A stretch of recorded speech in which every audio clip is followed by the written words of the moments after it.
ലോക്സഭാ തെരഞ്ഞെടുപ്പിൽ എറണാകുളം സീറ്റിൽ മത്സരിക്കാൻ സന്നദ്ധനാണെന്ന സൂചന നൽകി പ്രൊഫസർ കെ.വി. തോമസ്.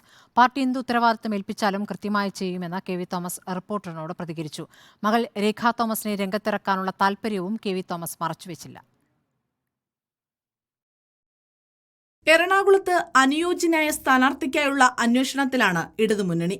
ഔദ്യോഗിക ചർച്ചകളിലേക്ക് കടന്നിട്ടില്ലെങ്കിലും പല സാധ്യതകളും CPIM നേതൃത്വം പരിഗണിക്കുന്നുണ്ട്.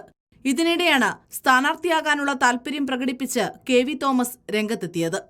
മാനസികമായിട്ടൊരു ഇലക്ഷനിലേക്ക് തയ്യാറുള്ള ആളാണ് ഞാൻ. വ്യക്തിപരമായി എനിക്കോ എൻ്റെ മക്കൾക്കോ ഒന്നും ഇതുപോലെ ചാടി വിടാനുള്ള താല്പര്യം ഇപ്പം ഇല്ല. താനല്ലെങ്കിൽ മകൾ രേഖ തോമസ് സ്ഥാനാർത്ഥിയാകട്ടെ എന്നതാണ് കെ.വി. തോമസിന്റെ മനസ്സിലിരിപ്പ്. എൻ്റെ മകളെ സംബന്ധിച്ചിടത്തോളം അന്തിമമായി തീരുമാനമെടുക്കുന്നത് അവളെ തന്നെയാണ്. രേഖ എന്ത് ഏൽപ്പിച്ചാലും അവർ ചെയ്യാറുണ്ട്. എതിരാളി ആരു വന്നാലും UDFന് വിജയമുറപ്പെന്ന സിറ്റിംഗ് MP ഹൈബി ഈഡൻ. നിയമനിർമ്മാണ പ്രക്രിയയിലും ജനാധിപത്യ പ്രക്രിയയിലുമെല്ലാം എല്ലാവരുടെയും ഭാഗമാകണം എന്ന് തന്നെയാണ്. അതിൽ ആര് വന്നാലും അവരെ സ്വീകരിക്കും. ലത്തീൻ സഭാ വോട്ടുകൾ ലക്ഷ്യമിട്ട് കെ.വി. തോമസിനെയും മകൾ രേഖ തോമസിനെയും കേന്ദ്രീകരിച്ചുള്ള ചർച്ചകളും ഇടതുമുന്നണിയിൽ നടക്കുന്നുണ്ടെന്നാണ് സൂചനകൾ. റിപ്പോർട്ടർ, കൊച്ചി.